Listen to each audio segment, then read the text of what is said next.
ആ തോപ്പ് കണ്ടോ? ആ തോപ്പ് മുതൽ ഇവിടം വരെ ഞങ്ങളുടേതായിരുന്നു. ഇപ്പൊ അതെല്ലാം ഇവിടെയുള്ള ഒരു വല്യത്താന്റെ കയ്യിലാ. എല്ലാം തൊലച്ചു. ആര്? ഞാൻ തന്നെ. മിടുക്കൻ. എങ്ങനെ ഒപ്പിച്ചു? കളിച്ചു കളഞ്ഞതാ. എന്ത് കളിച്ച്? ചൂത് കളിച്ച്. ഇവിടെ മാത്രമുള്ള ഒരു ഏർപ്പാടാ. അമ്മച്ചിപ്പൂരത്തിന് എല്ലാ കരയൊന്നും കളിക്കാരെത്തും. കള്ളന്മാരാ കൂടുതലും. പലപ്പോഴും വെട്ടും കുത്തും വരെ നടന്നിട്ടുണ്ട്. അതിപ്പോയി പെട്ടതാ. തോറ്റപ്പോ വാശിയായി. കാശിന് വേണ്ടിയിട്ട് ഇതിന്റെയൊക്കെ ആധാരം വീട്ടിൽ നിന്ന് കട്ടെടുത്ത് വല്യത്തേന്റെ അടുത്തുകൊണ്ട് പണം വെച്ചു. അത് പോയി. വേണ്ടാത്ത പണിയായി പോയി. പിന്നെ എന്റെ ജാതകത്തിൽ പറഞ്ഞിട്ടുണ്ടായിരുന്നു 20 വയസ്സ് വരെ എനിക്ക് കഷ്ടപ്പാടും ചീത്ത സമയമാണെന്ന്. പിന്നെയോ? പിന്നെ അത് ശീലായിക്കളും കുഴപ്പമില്ലെന്നാ ജോത്സ്യം പറഞ്ഞേ. അപ്പൊ ജീവിതം മുഴുവനും തനിക്ക് ചീത്ത സമയാ? ഇനിയിപ്പോ അങ്ങോട്ട് ശുക്രനാ. വൈകാതെ വല്യത്താന്റെ കയ്യിൽ നിന്ന് എല്ലാം തിരിച്ചു വാങ്ങും. അതിനുള്ള കാശിപ്പം തന്റെ കയ്യിലുണ്ടോ? കയ്യിലില്ല, പക്ഷെ കയ്യെത്തും ദൂരത്തുണ്ട്. എന്നുവെച്ചാ തന്റെ ബാഗിലോ ഒരു കടുങ്കഥ പറഞ്ഞാടോ. കാശ് കൊടുത്ത് ഞാൻ ഈ വയലൊക്കെ തിരിച്ചു വാങ്ങും. എന്നിട്ട് വിത്ത് വിതയ്ക്കും, കൊയ്യും. കൊയ്ത്ത് നടക്കുമ്പോൾ ഞാൻ എൻ്റെ അച്ഛനെയും തോളിക്കയറ്റി അതിൻ്റെ ഇടയിൽ കൂടി മുതലാളിയായിട്ട് അങ്ങനെ നടക്കും. അച്ഛന് വലിയ സന്തോഷമാവും. പിന്നെ ദാ അവിടെ ഒരു നല്ല കൊച്ചു വീട്. അവിടെ ഞാനും എൻ്റെ അച്ഛനും. നിങ്ങൾ രണ്ടുപേരും മാത്രായ ബോറടിക്കില്ലേ? കൂട്ടിനൊരാളാവാം, പക്ഷെ വലിയ സൗന്ദര്യമൊന്നും വേണ്ട. ഒരു സാധാരണ ഐശ്വര്യ പോലൊരു പെണ്ണ്. ഓ, എന്നാ പിന്നെ ഐശ്വര്യ റോയ് തന്നെ കെട്ടിക്കൂടെ? അല്ല, അവർക്ക് അവരുടേതായ ചില സ്വപ്നങ്ങൾ ഉണ്ടാവില്ലേ? നമ്മൾ പെട്ടെന്ന് പറയുമ്പോൾ അതൊരു ബുദ്ധിമുട്ടായാലോ. എന്നെ പറ്റി എന്താ വിചാരിക്കുക? എന്നിട്ടെന്താ, ഞങ്ങളും ഞങ്ങളുടെ കുട്ടികളും അവരുടെ മക്കളും ഒക്കെ ആയിട്ട് അങ്ങനെ സന്തോഷമായിട്ട് ജീവിക്കും. വലിയ അത്യാഗ്രഹമൊന്നുമില്ല കേട്ടോ. ഒരു 10-100 വർഷം കഴിഞ്ഞുകൂടി പോയാ മതി. ചില്ലറ മോഹമൊന്നുമല്ല. ഒക്കെ നടക്കുന്നേ. എന്റെ സ്വപ്നവും തന്റെ സ്വപ്നം ഒക്കെ നടക്കും. എന്റെ കാര്യം എനിക്കറിയില്ല. താൻ ധൈര്യമായിട്ടിരിക്കണോ? ഞാൻ തന്റെ കൂടെ ഉണ്ട്. നമ്മളിപ്പോ ബെസ്റ്റ് ഫ്രണ്ട്സ് ആയില്ലേ? തന്നെ കെട്ടാൻ പറ്റില്ലെന്നെങ്ങാനോ ചെക്കൻ പറഞ്ഞ ഇടിച്ച് ഞാൻ എന്റെ പരിപ്പെടുക്കും. അല്ലെങ്കിൽ ഞാൻ വേറെ എന്തെങ്കിലും എടുക്കും.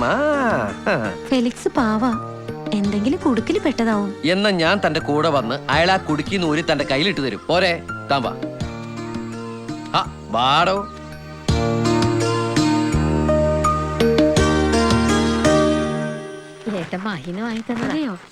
എന്തായാലും നന്നായിട്ട് ചേരുന്നുണ്ട്. ഏട്ടാ, ഇവൻ എന്തിനാ അച്ഛനെ കൊണ്ടുവന്ന് ഇങ്ങനെ നോക്കൊത്തി പോലെ ഇരുത്തിയിരിക്കുന്നത്? അവൻ എന്തെങ്കിലും ചെയ്യട്ടെ. കാര്യമൊക്കെ ശരി. മോതിരം മാറ്റി ദിവസം ഉറപ്പിച്ച് ചെറുക്കൻ ഇറങ്ങിയാൽ ഉടനെ ഇന്ദുന്റെ ഓപ്പോളിന്റെയും കയ്യിൽ നിന്ന് ഒപ്പിട്ട് അത് ഞാൻ ഏറ്റു. മുദ്രപത്രം എവിടെ? അതൊക്കെ എന്റെ കയ്യിലുണ്ട്.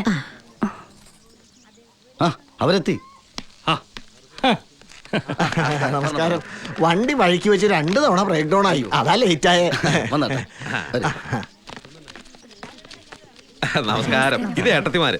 നമസ്കാരം. ഇത് പെണ്ണിന്റെ ഏട്ടന്മാരാ. മാധവന്മാരുടെ മാഹില ഇൻകം ടാക്സില്. ഇദ്ദേഹം ഫിനാൻസ് സെക്രട്ടറിയാ. ഇത് പ്രതാപൻ. തടിക്കച്ചവടം എസ്റ്റേറ്റും ഒക്കെയാ ബിസിനസ്. സന്തോഷം. അങ്ങോട്ടിരിക്കാം. വന്നാട്ടെ. അങ്ങോട്ടിരിക്കാം. അല്ല, ഈ ചെക്കൻ എന്താടാ നിനക്ക് ക്ഷീണായോ? അങ്ങനൊന്നുമില്ല. അതെ, ഒക്കെ ഒരുക്കിയിരിക്കുക. അങ്ങോട്ട് കയറിയ മോതിരം മാറിയാൽ ചടങ്ങ് തീരും. ആയിക്കോട്ടെ. വന്നാട്ടെ. ചടങ്ങ് നടക്കട്ടെ.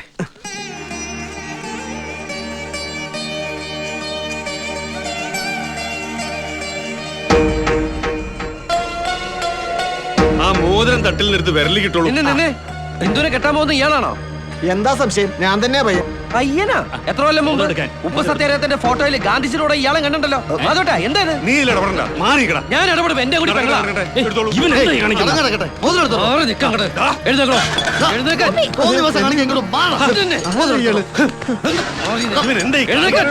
അച്ഛനോട് ചോദിച്ചു നോക്ക. ചിലപ്പോ ഇയാൾ അച്ഛനോട് പഠിച്ചിട്ടുണ്ടാവും. ഞാൻ സ്കൂളിലൊന്നും പഠിച്ചിട്ടില്ല. ഇതിവിടെ നടക്കില്ല. തങ്ങളുടെ പ്രായമുള്ള ഒരുത്തന് വെച്ചു വളർത്താനും വിഴുപ്പലക്കാരും എന്റെ പെങ്ങളെ ഞാൻ അയക്കില്ല. ഇരിക്കണ്ടില്ലേ? ഈ കല്യാണം കൂടാന് തൊലിക്കാനല്ല നിന്നെ വിളിച്ച. എങ്കിലും ഈ കിളവന്റെ കൂടെ നമ്മുടെ ഇന്ദുവിനെ. നമ്മുടെയോ?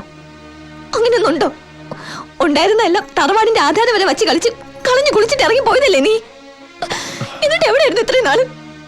ഇവിടെ ആരെങ്കിലും ജീവിച്ചിരിപ്പുണ്ടോ, ചത്തോ, എന്തെങ്കിലും ഇതുവരെ അന്വേഷിച്ചിട്ടുണ്ടോ നീ? പറമ്പിന്ന് വീണിട്ടണ പറക്കി വിറ്റും ഈ അച്ഛന് വച്ചും വിളമ്പി ഇട്ടുമ്പോ വഴി കൂടി പോണവരുടെ വാദം മുട്ടും ചൂളം വിളിയും കേട്ടു ജീവിതം മുഴുവൻ ഈ പെണ്ണീച്ച് അവിടെ തന്നെ കിടക്കണോ? തൊണ്ടും തൊടി അന്തസ്സുള്ള ആംഗലമാരെ തീരുമാനിച്ച കല്യാണല്ലേ? അവളുടെ തലയിലെഴുത്ത് ഇതാണെങ്കിൽ ഇത് തന്നെ നടക്കട്ടെ. ഓപ്പോൾ എന്ത് പറഞ്ഞാലും ഞാൻ അതിന് സമ്മതിക്കില്ല. ഈ കുടുംബം തൊലച്ചത് ഞാനാണെങ്കിൽ അത് രക്ഷിക്കാനും ഞാനുണ്ടാവും. ഇത്രയും നാള് കാത്തില്ലേ? കുറച്ചുകൂടി കാത്തൂടെ? ഇറച്ചിക്കോഴിയെ വെട്ടാൻ കൊടുക്കണോ അല്ലേ? എന്റെ പെങ്ങളെ കൊടുക്കാൻ ഞാൻ സമ്മതിക്കില്ല. എന്നാ പിന്നെ കൊണ്ടുപോടാ കൊട്ടാരത്തിൽ തമ്പുരാനെ. ചെറിയേട്ടാ, എനിക്ക് വലിയ മോഹങ്ങളൊന്നുമില്ല. ഞാൻ എവിടെ വേണമെങ്കിലും പൊയ്ക്കോളാം. മോളെ, ഈ ഏട്ടൻ ഒരുപാട് ദ്രോഹങ്ങൾ ഈ കുടുംബത്തോട് ചെയ്തു കൂട്ടിയിട്ടുണ്ട്. അതൊക്കെ അറിവുകേട് കൊണ്ട് അന്ന് പറ്റിപ്പോയതാ. തിരുത്താൻ ഒരിത്തിരി സമയം കൂടി ഏട്ടനെത്താ. കൊട്ടാരത്തിൽ നിന്നും അല്ലെങ്കിലും നിനക്ക് ചേരുന്ന, നിന്നെ പൊന്നുപോലെ നോക്കുന്ന ഒരാളെ ഏട്ടൻ കൊണ്ടുവരും. വിശ്വസിക്കണേ ചെറിയേട്ടനെ.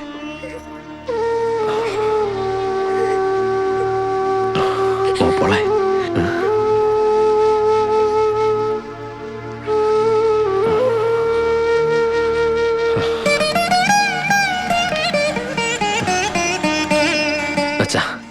അച്ഛന്റെ സമ്മതം മാത്രം മതി എനിക്ക്. ഈ കല്യാണം അന്തസ്സായിട്ട് അച്ഛന്റെ മുമ്പിൽ വെച്ച് നിർത്തും. അതിനുള്ള വഴി ഞാൻ കണ്ടുവച്ചിട്ടുണ്ട്. ഒരിത്തിരി ദിവസം കൂടി എനിക്ക് തന്നാ മതി.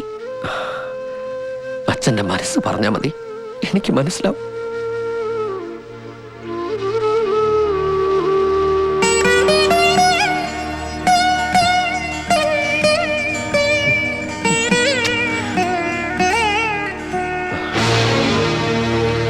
ഇനി ആരുടെ സമ്മതം എനിക്ക് ആവശ്യമില്ല.